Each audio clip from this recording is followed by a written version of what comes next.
ഇന്ന് നമ്മൾക്ക് കുറച്ച് മുരിങ്ങ കിട്ടിയിട്ടുണ്ട് കേട്ടോ. അപ്പോൾ വീട്ടിൽ നമ്മുടെ മുരിങ്ങ മരമൊന്നുമില്ല. അപ്പോൾ അടുത്ത വീട്ടിലൊരു വല്യമ്മ വലിച്ചിട്ട് വന്നതാണ്. കുട്ടികൾക്ക് ഭയങ്കര ഇഷ്ടമാണ് മുരിങ്ങ. വറുത്താൽ മാത്രമേ അവർ കഴിക്കുകയുള്ളൂ. പരിപ്പിട്ട് കുഴമ്പ് പോലെ ചാറ് വെച്ചാലൊന്നും അവർ കഴിക്കില്ല. അപ്പം ഞാൻ രാവിലെ ഒന്നും കറിയൊന്നും വെച്ചിട്ടുണ്ടായിരുന്നില്ല. ഇന്നലത്തെ മീൻ ചാറുണ്ട്, മീൻ കറി ഉണ്ടായിരുന്നു. അപ്പം അത് മതിയെന്ന് പറഞ്ഞിട്ട് ഇരിക്കുമ്പോഴാണ് കുറച്ച് മുരിങ്ങ ഒരു 8:30-9 മണിയാകുമ്പോൾ കിട്ടിയത്. അപ്പോൾ ഞാനത് ഊരിയിട്ട് വറുത്ത് വെക്കാം, അപ്പോൾ കുട്ടികൾ കഴിക്കുമല്ലോ എന്ന് പറഞ്ഞിട്ട് ഞാൻ ഊരാനിരുന്നാണ് കേട്ടോ.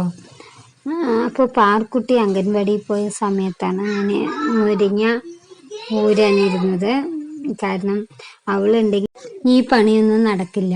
അവളുണ്ടെങ്കിൽ ഒരു പണിക്ക് 9 പണിയാക്കി തരും. പിന്നെ ചെറിയ മോനുണ്ടായിരുന്നു, അവൻ TV കണ്ടിരിക്കുകയായിരുന്നു കേട്ടോ. അവനും കുണ്ടാൻ വേണ്ടിയാണ്, അവനും ഇടയ്ക്കിടയ്ക്ക് കാണിക്കും. പിന്നെ ഞാനും എൻ്റെ കൂടെ വേറെ ഒരാളും കൂടി ഉണ്ടായിരുന്നു കേട്ടോ എന്നെ സഹായിക്കാൻ. മുരിങ്ങ ഊരിത്തരാൻ ഒരാളും കൂടി ഉണ്ട്. വേറെ ആരുമല്ല, എൻ്റെ വലിയ മോനാണ് കേട്ടോ, മൂത്ത മോനാണ് എന്നെ സഹായിക്കാൻ ഇന്ന് അടുത്തുള്ളത് കേട്ടോ. അപ്പോൾ ഇത്രയും മുരിങ്ങയുണ്ട്. അപ്പോൾ ഊരാൻ ഇനി ഇത് ഊരിയതിന് ശേഷം ഇത് നമുക്ക് വറുത്തെടുക്കണം. അപ്പോൾ ഋതു എൻ്റെ മൂത്ത മോൻ പറയുന്നത്, അമ്മ നാളെ വേലയ്ക്ക് പോണ്ടേന്ന് പറഞ്ഞിട്ട് ഇവിടെ കൂട്ടം കൂടിക്കൊണ്ടിരിക്കുകയാണ്. കാരണം അവൻ ഇപ്രാവശ്യം വേലയ്ക്ക് വരുന്നില്ല. ഞാനും പിന്നെ പാർക്കുട്ടിയും അവളുടെ 2 ഏട്ടന്മാരും കൂടി പോണ്. അവൻ വരുന്നില്ല എന്ന് പറഞ്ഞു. തിരക്കൊന്നാമത്, പിന്നെ വീട്ടിൽ അച്ഛമ്മ മാത്രമേ ഉള്ളൂ എന്ന് പറഞ്ഞപ്പോൾ ഞാൻ അച്ഛമ്മൻ്റെ പോയി ഇരിക്കാം, വേല കഴിഞ്ഞിട്ട് ഞാൻ അവിടെ പോയി വിരുന്ന് പോയി ഇരിക്കാമെന്ന് പറഞ്ഞിട്ട് അവൻ വരുന്നില്ല എന്ന് പറഞ്ഞു.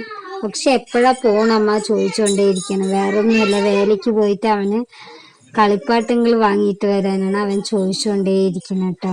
എപ്പോഴാണ് അമ്മ പോണേ, എപ്പോഴാണ് പോകണമെന്ന്. എനിക്ക് ചെറിയൊരു സങ്കടം ഉണ്ടായിരുന്നു കേട്ടോ. അവനും ഇല്ലാണ്ടൊരു ചെറിയൊരു വിഷമം. ബാക്കി എല്ലാ കുട്ടികളും ഉണ്ട്.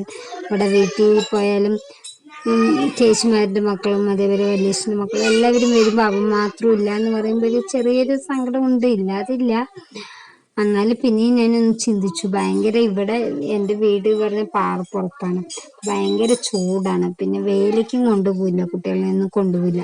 അപ്പം വെറുതെ അവൻ വന്നിട്ട് കാര്യമില്ലല്ലോ എന്ന് പറഞ്ഞിട്ട് ഞാൻ അധികം നിർബന്ധിച്ചില്ല. ഇരുന്നോട്ടെ, നിനക്ക് എന്താ വേണ്ട സാധനങ്ങളൊക്കെ വാങ്ങിത്തരാമെന്ന് പറഞ്ഞപ്പോൾ വാങ്ങിത്തരാം, നീ ഇവിടെ തന്നെ ഇരുന്നോ എന്ന് പറഞ്ഞു. അപ്പം ശരിയെന്ന് പറഞ്ഞിട്ട് അങ്ങനെ അവൻ ഇരിക്കുകയാണ്.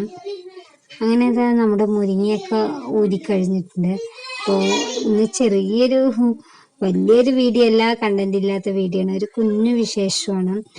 അപ്പോൾ ഞങ്ങൾ നാളെ വേലയ്ക്ക് പോകും. അവിടെ പോയി കഴിഞ്ഞാൽ വീഡിയോ അപ്ലോഡ് ചെയ്യാൻ പറ്റുമെന്ന് എനിക്കറിയില്ല. കാരണം ഒന്നാമത് നെറ്റ് ഇഷ്യൂ, റേഞ്ച് ഉണ്ടാവില്ല.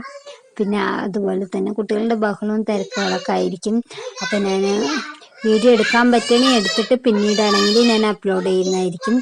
പിന്നെ എൻ്റെ വീഡിയോ ഇതുവരെ കാണാത്തവരുണ്ടെങ്കിൽ ഒന്ന് കണ്ട് സപ്പോർട്ട് ചെയ്യണം. അതേപോലെ ചാനൽ സബ്സ്ക്രൈബ് ചെയ്യാത്തവരുണ്ടെങ്കിൽ ഒന്ന് സബ്സ്ക്രൈബ് ചെയ്യുക. അതേപോലെ തന്നെ ലൈക്ക്, ഷെയർ, കമൻറ്റ് ഇതൊന്നും ചെയ്യാൻ മറക്കരുത്.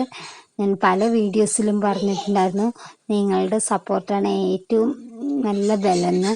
നിങ്ങൾ സപ്പോർട്ട് ചെയ്തില്ലെങ്കിൽ പിന്നെ ഇത് നിർത്തിപ്പോണ്ടി വരും. അതുകൊണ്ടാണ്. അപ്പം നിങ്ങളെല്ലാവരും ഒരിക്കൽ കൂടി പറയാൻ, വീഡിയോസ് ഒന്ന് കണ്ട് നമ്മളെ ഒന്ന് സപ്പോർട്ട് ചെയ്യുക. ഇനി അടുത്തൊരു വീഡിയോ കാണും വരെ ബായ്.